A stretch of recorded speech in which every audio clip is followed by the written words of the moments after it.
Hello everybody, I'm very pleased to be with you today for this webinar about intake and exhaust noise simulation with Actran. So as Srinivas has introduced me to you, so my name is Diego Dudekem, I'm the head of the project and support team of FFT, and FFT is an MSc company and is also the editor of the Actran software. So today's webinar is the fifth of the 2012 acoustic series. So during this series, in session 1, we have discussed the acoustic radiation. In session 2, it was about strongly coupled vibro-acoustic simulation. Aero-acoustic simulation have been the topic of session 3, and the simulation of noise absorption within porous materials was covered during session 4. So today we will focus on acoustic simulation of intake and exhaust system, but for your information, the recordings of those previous sessions are available on the MSc software website. So the points we have on the agenda today are the following. First, I will introduce the application and in particular the components of the total noise that are the so-called pipe noise and shell noise. Then we will look at the major features of Actran related to pipe noise. So those features include acoustic duct modes, the ability to model the convection effect on the acoustic propagation, the modeling of porous media and perforated plates, and the integration of Actran within a transfer matrix method. Third, we will review the key features of Actran for the study of shell noise, and we will also review case studies. And then I will guide you through Actran VI, the graphical interface of Actran during a live demo. And finally, I will conclude this presentation in one slide, and then we will have our Q&A session. So the acoustic efficiency of intake and exhaust systems are of increasing importance in the design process of silent cars. So the acoustic wave propagation in those systems is called induct in the sense that the entire line is made of complex components such as muffler or catalyst connected together through the means of ducts. The total noise produced by an intake or an exhaust system is the sum of two main noise contributions. The first noise contribution is the so-called tailpipe noise. The noise source here is the engine pulse, and this airborne noise is then guided along the ducts and the other components of the line and radiated in the exterior environment at the outlet of the exhaust line or inlet in the case of an intake system. The second contribution is the so-called shell noise. In this case, the propagation is solid-borne and the noise source is usually the vibration level at the connection with the engine block. The pipe noise is sometimes studied separately from the shell noise by neglecting the vibration of the structure. As such, only the interior and pure acoustic problem is considered. But this is a restrictive assumption because in reality, those two contributions interact with each other. The interior acoustic wave generates vibration of the shell, and in return, the bending waves traveling in the structure are also a source of interior pressure waves. As introduced during the previous webinar sessions, the Actran software is divided in different modules. First, we always start at the bottom with the acoustic module, which is really the core of Actran, and it contains everything required to solve pure acoustic problems. So there are the acoustic finite elements, the acoustic infinite elements, the acoustic excitations, all our algebraic solvers, the ability to account for flow or to account for temperature gradients, or also to include acoustic absorption. And as such, that is the module that is required to simulate pipe noise problems. For shell noise, we need to increase the complexity of the problem by combining the acoustic physics with the structural dynamics and solve a fully coupled vibro-acoustic problem. And this is the purpose of the vibro-acoustic modules, which contains structural finite elements, including viscoelastic and composite shells, including solids, beams, poroelastic elements, and all the necessary excitations. So let's now review the key Actran features for solving pipe noise. First of all, one must remember that Actran is a 3D finite element solver. And as such, it can solve the acoustic propagation within complex shaped acoustic systems by opposition to 1D numerical solver or analytical methods. And moreover, the frequency range of the analysis is not bounded by the 1D assumption. Actran also features acoustic duct modes components. Coupled to any commercial 1D RANS solver, these duct modes are used to inject a realistic engine acoustic pulse at the inlet of the line and also act as a perfect non-reflecting boundary condition for the reflected wave. They are also used to split the line into subsystems when coupling Actran to a transfer matrix method. The conjugated infinite elements implemented in Actran are used to represent the free field radiation at the outlet of the line. Pipe noise models can also account for the effect of a complex velocity field or for temperature gradients. Porous finite elements can also be included to represent absorbing materials such as rock wool or mineral fibers. Grids or perforated ducts can be modeled also using semi-empirical models that have been developed by Meckel. And then finally, a transfer matrix method has been included in Actran, and this is extremely powerful in a design phase to quickly assess the effect of a change of one component on the acoustic performance of the entire line. And in the next slide, we will review some of these major features in the next minutes.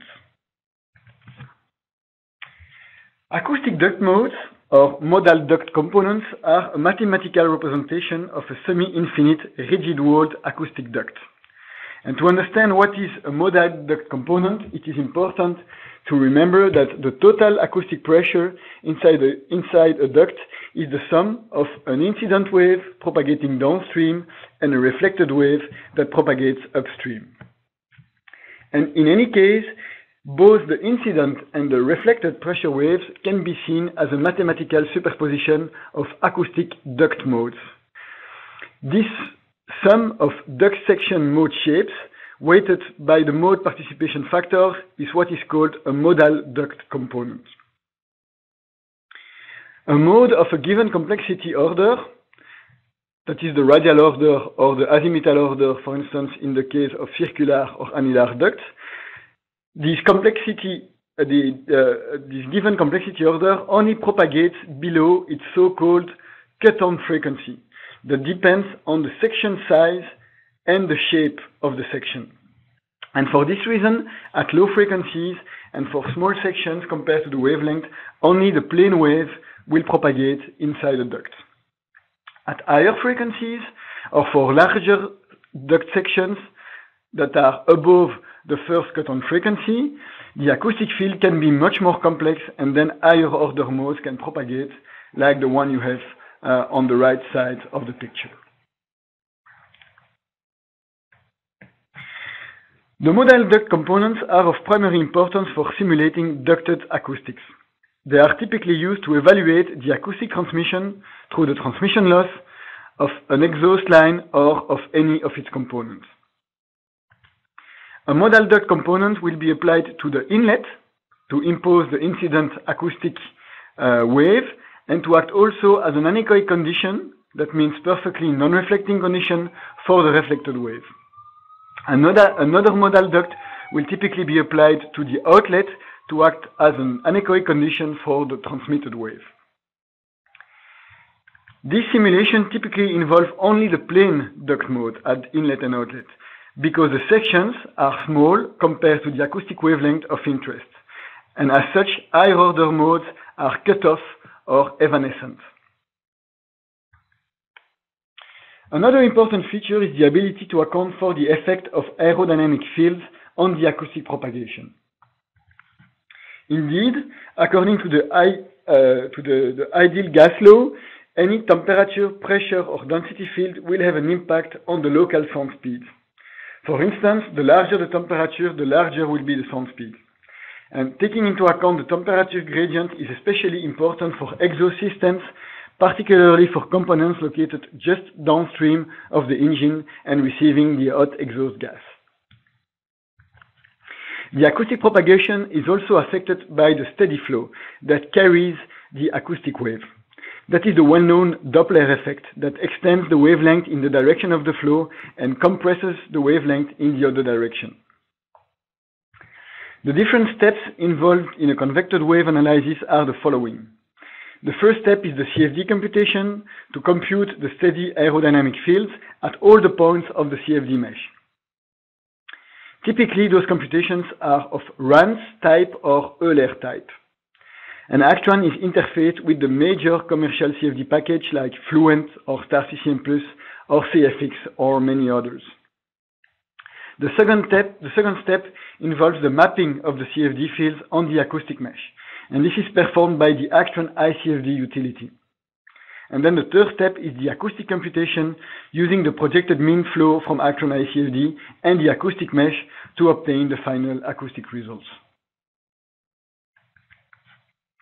Another key feature for Actran is the porous element library to model porous media such as foam or rock wool. So the porous elements are based on the theory developed by Mr. Bayot. The most complete model is the so-called porous UP model. This model looks at the behavior of the foam skeleton, the behavior of its internal fluid medium, and the interactions between the two. This model is the most accurate one, but also the most expensive in terms of CPU cost, because there are 4 degrees of freedom per node: the solid displacement in the 3 direction and the acoustic pressure. Other more simple models are also available, such as the Delaney-Basley model, the Mickey model, the rigid porous model, or the lumped porous model. Those simplified formulations are part of the acoustic module of Actran, while the full UP model is part of the vibro-acoustic module of Actran.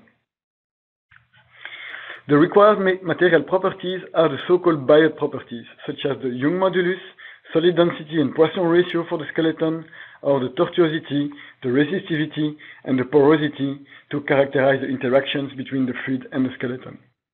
Note that only a subset of these quantities are actually needed if one uses the simple models such as the Delaney-Basley model or the Mickey model.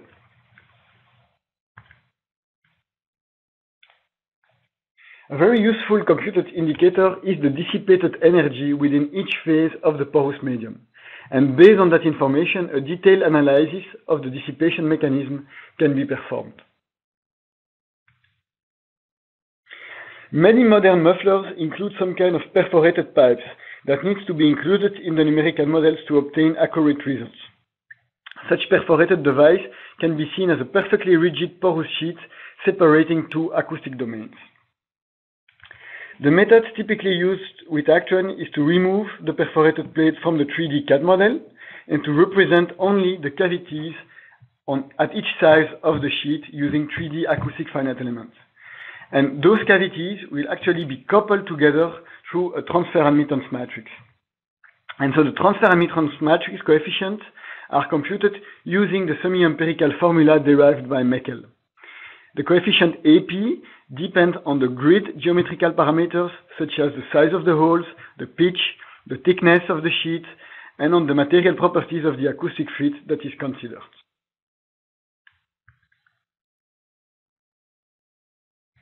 There are numerous advantages in using the Meckel's formulation to represent a perforated sheet compared to the alternative that is the meshing of the holes. First of all, meshing the holes is potentially very time-consuming. Second, modeling the holes in the mesh implies that a very fine mesh is required in the vicinity of the holes, leading to an increase of the computational cost. Using a transfer admittance allows to use a coarse mesh and this reduces the computational requirements. Next, the Meckel's formula takes into account the dissipation through viscous effects occurring in the holes, and one can even access the energy dissipation through the grids as a result of the simulation. This technique has been validated against measurements performed by Sullivan and Crocker for the propagation through a silencer involving a concentric perforated tube. Actran also includes an inbuilt transfer matrix method capability. The basic idea of the transfer matrix method, or TMM in short, is to split the acoustic study of a complex ducted system into the study of its different subsystems. Each subsystem is studied independently, and the transfer matrix coefficients, alpha, beta, gamma, and delta, are computed for each individual system. Then the transfer matrix of the entire line is computed based on the coefficients of the subsystem that are assembled through a simple matrix product. This technique is superior to traditional purely 1D based TMM methods. Those methods are based on a plane wave assumption for the entire line, and for that reason there is a frequency limitation that is the cut-on frequency related to the largest section in the line. And furthermore, only very simple shapes can be treated. The use of the Actran TMM automates the use of the transfer matrix method together with Actran. As such, all the subsystem models are Actran models. So there is no limitations in terms of complexity that can be included, such as flow, temperature gradient, acoustic treatment, everything we have seen before. Furthermore, the classical frequency limitation is overcome because it's only the cut-on frequencies of the connections between the subsystem that matter. Another advantage of the Actran TMM is that the impact of a change in one subsystem on the performance of the entire line can be assessed very easily without having to recompute all the other subsystems. Let's now consider a case study related to pipe noise that has been treated successfully by Suzuki Motorcycle in Japan. This test study includes two parts. The first part is related to the validation of Actran for an air filter. The noise source here is a loudspeaker placed at the inlet, and the outlet of the filter radiates in free field environments modeled using finite and infinite elements.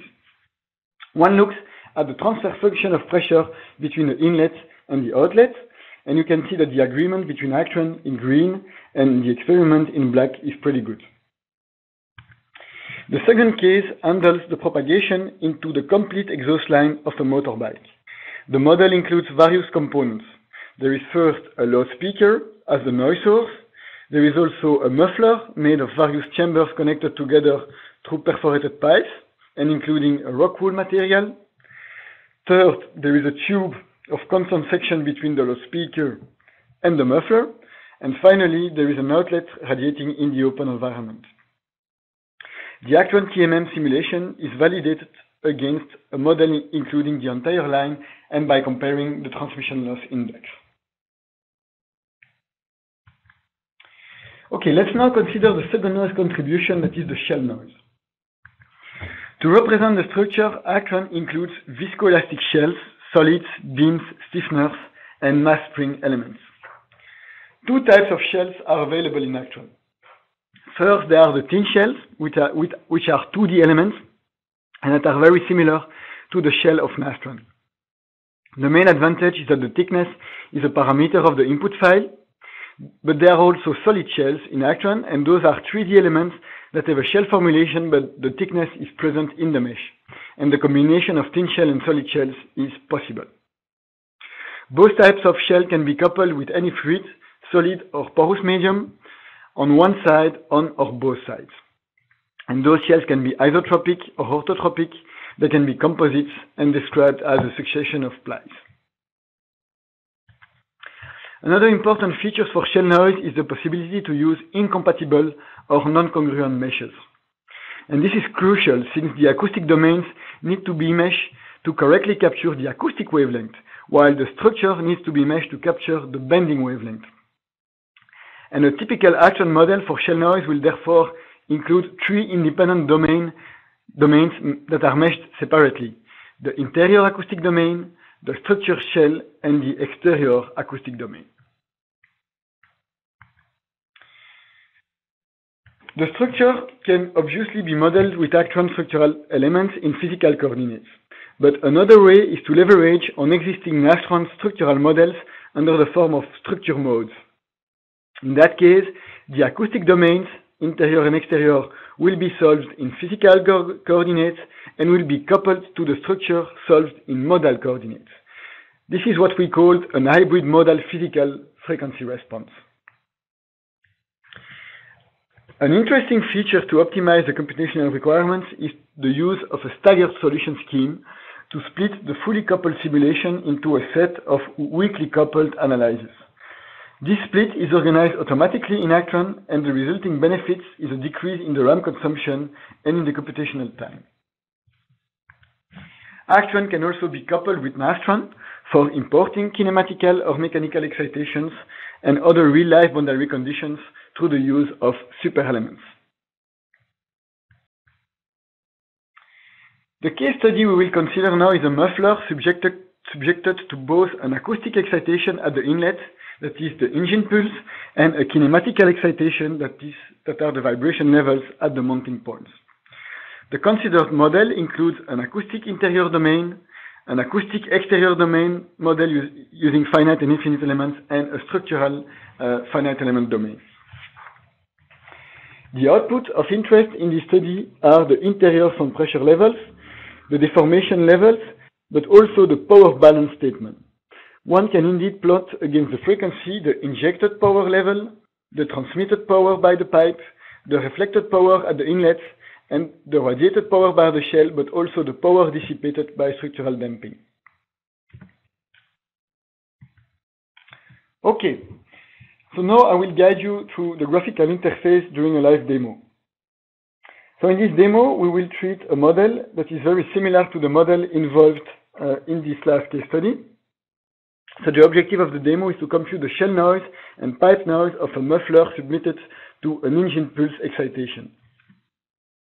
The input requirement is a finite element mesh containing different domains, 3D domains for the interior air and the exterior air, and 2D domains for the muffler shell. For the infinite element interface, we also need a 2D domain, and we also need 2D domain for the duct modes components that will be used at the inlet and at the outlet. The main output we will consider is the transmission loss of the muffler, that is defined as the ratio between the incident power and the transmitted power. But we can also compute power balance statements or look at maps of the sound pressure level inside and outside the muffler. Okay, so this is Actran VI, the graphical interface of Actran, and the first operation for this demo is obviously to import the mesh that will support the analysis. So we support various mesh formats, but here I will select the Actran format, which is the EDAT format. Here we go. Change the color of this mesh, and then we will identify the different components. First of all, I have the inner volume, which is the acoustic 3D elements for the interior fluid. And then surrounding this, I have 2D elements for the shell. And then surrounding this shell, I have acoustic finite elements for the exterior domain.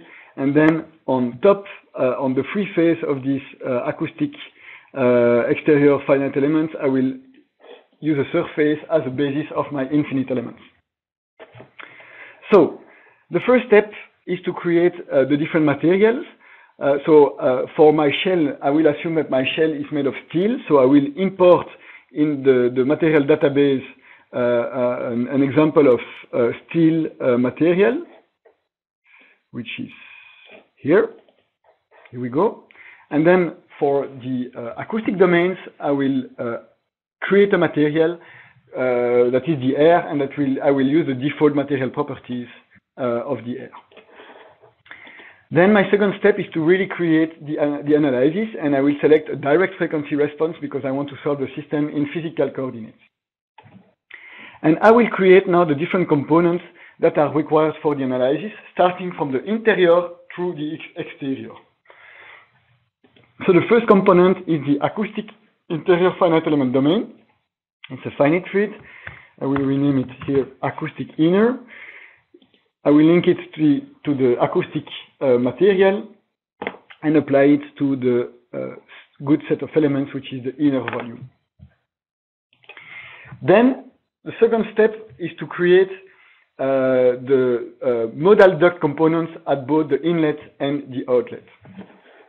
And for that, we'll first visualize my inner volume here. Here we go.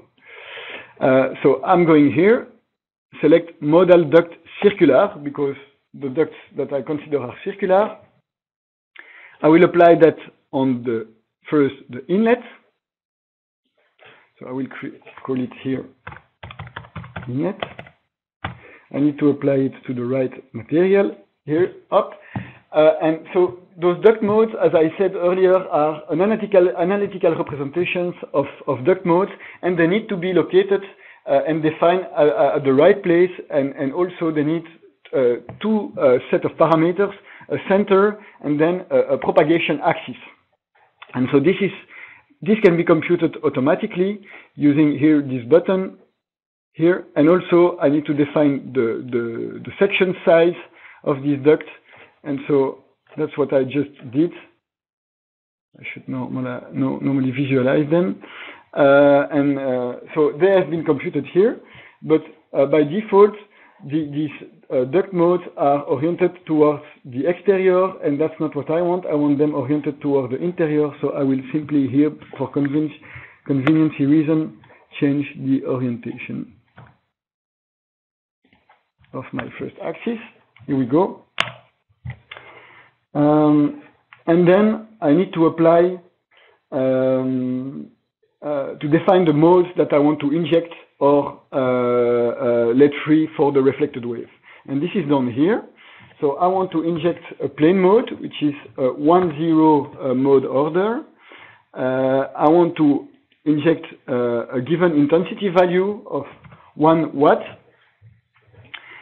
So by doing this, I have injected a certain amount of energy in my incident mode, but I also want to have the mode in the other directions defined to allow them to carry the acoustic energy.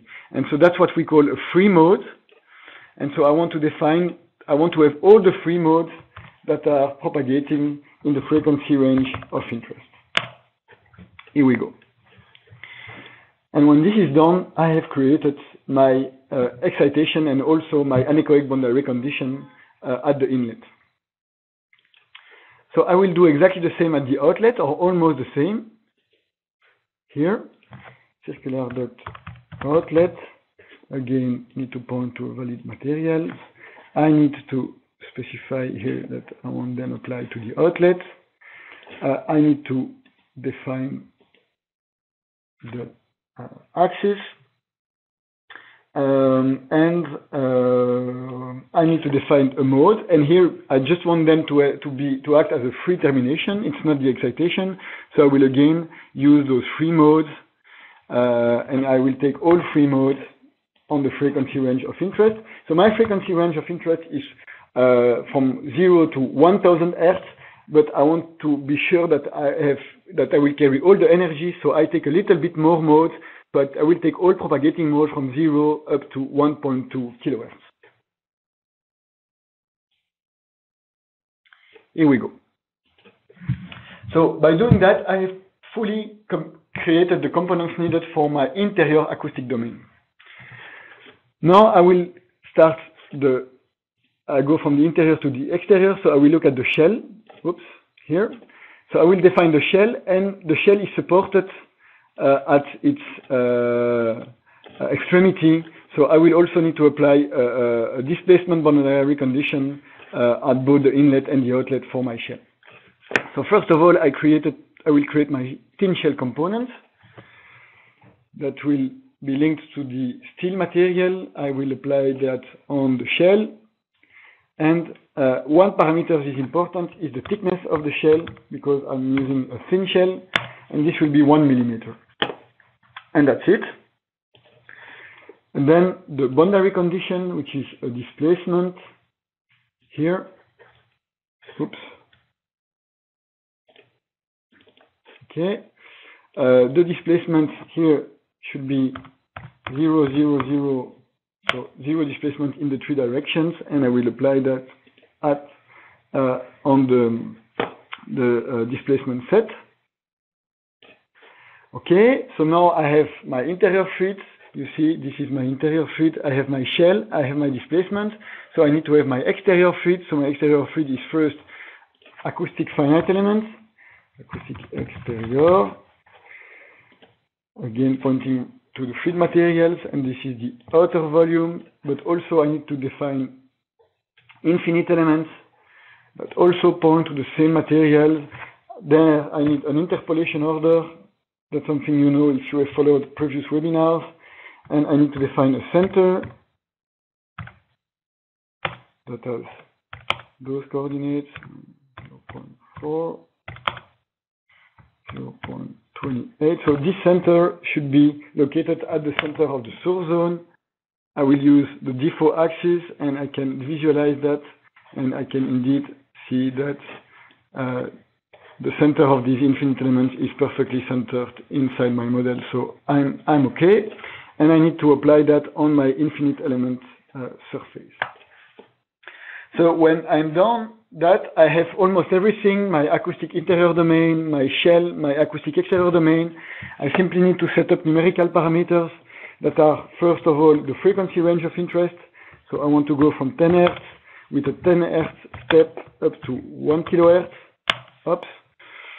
I need to define a solver. I will use the num solver.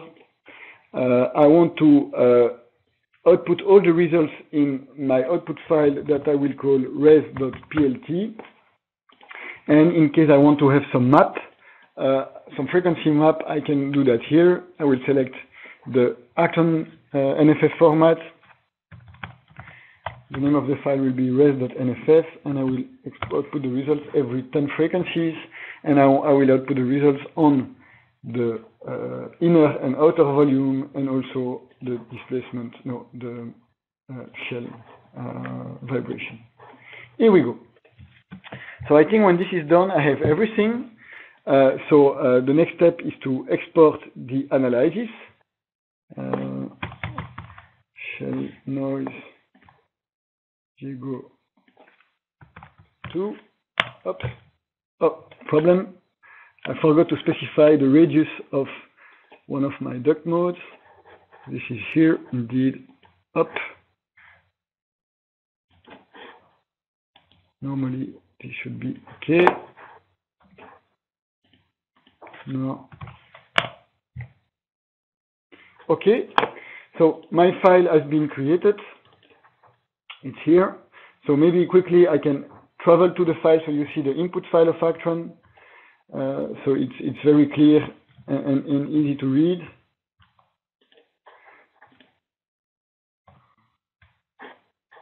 Okay, so here you have the mesh data block, you have the frequency domain data block, you have the different materials definition, you have the infinite elements, then you have these modal bases, which are the modal duct components, and so on and so forth. So let's look at the results. So I will import, to save time, I have run the computation a little bit before. So I will look at the frequency response file, which is the PLT file. I have here various components. What I want to look is first the transmission loss. So I will here create a transmission loss indicator. So this is the duct modes at the inlet, and this is the duct modes at the outlet results. So first I will plot everything against the frequency, and my transmission loss is defined as the incident power at the inlet versus the power that is transmitted at the outlet. And here we go. I have here the transmission loss of my system. I can also look at power balance statement that is pretty useful. So here I have the injected acoustic power. Here I will have the reflected acoustic power. And here I will have the transmitted acoustic power. So we can see that for most frequencies, most of the energy is actually reflected. But I also want to have the frequency that is radiated by the shell. And so I look at the power radiated by the infinite elements.